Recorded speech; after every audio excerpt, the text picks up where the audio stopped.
কালো গেঞ্জি গায়ে পুলিশের সামনে বুক টান করে দাঁড়ায় আবু সাইদ।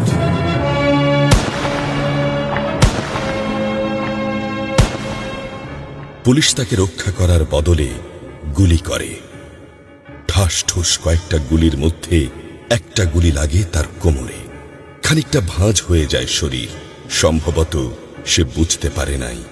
ঘাড় ঘুরিয়ে কোমর দেখার চেষ্টা করে একবার, তারপর আবার আগের মতো আবার দুই হাত প্রসারিত করে সিনা টান করে দাঁড়ায়।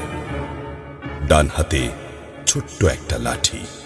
বিশ্ববিদ্যালয়ের প্রধান ফটকের পাশে বেশ কয়েকজন পুলিশ, হাতে রাইফেল, রাইফেলের তাজা গুলি, আবারও গুলির শব্দ। পরে গুলিটা কোথায় লাগলো বোঝা গেল না। তবে আবু সাইদ টলছে। পড়বে পড়বে ভাব, কিন্তু সে সোজা হয়ে দাঁড়ানোর চেষ্টা করছে। গুলি খাওয়ার আগে ফেসবুকে তার শেষ পোস্ট ছিল, যতদিন বেঁচে আছেন মেরুদণ্ড নিয়ে বাঁচুন। সেজন্যই হয়তো গুলি খাওয়ার পরও সোজা হয়ে দাঁড়াতে চাইছিল, কিন্তু পারছিল না।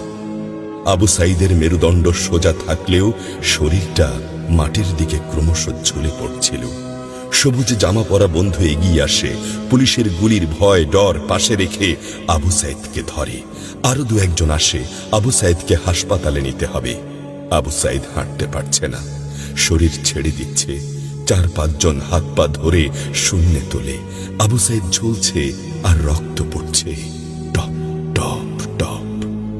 যে আবু সাইদ কিছুক্ষণ আগেও বুক চিতিয়ে দাঁড়িয়ে কোটা সংস্কার আন্দোলনে নেতৃত্ব দিচ্ছিল, সে এখন শূন্যে ঝুলছে, যেভাবে ঝুলছে মেধাবীদের ভাগ্য। রাত 10টার আগেই বাড়িতে যাওয়ার কথা ছিল আবু সাইদের। মা অপেক্ষা করছে, বোন অপেক্ষা করছে। তখনও তারা জানে না আবু সাইদের মৃত্যু সার্টিফিকেট লিখছে কর্তব্যরত ডাক্তার।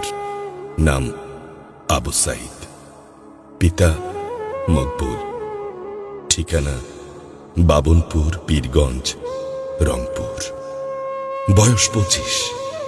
মৃত্যু কারণ আগমনের সময় মৃত্যু।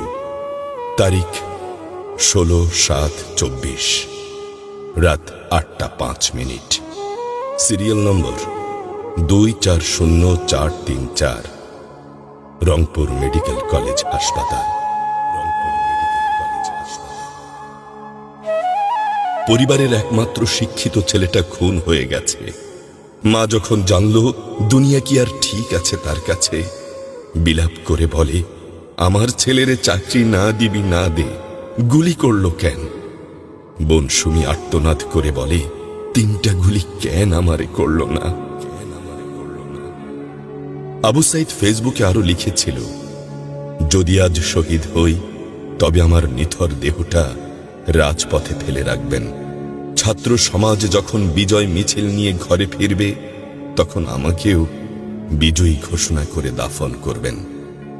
একজন পরাজিতের লাশ কখনো তার মা বাবা গ্রহণ করবে না।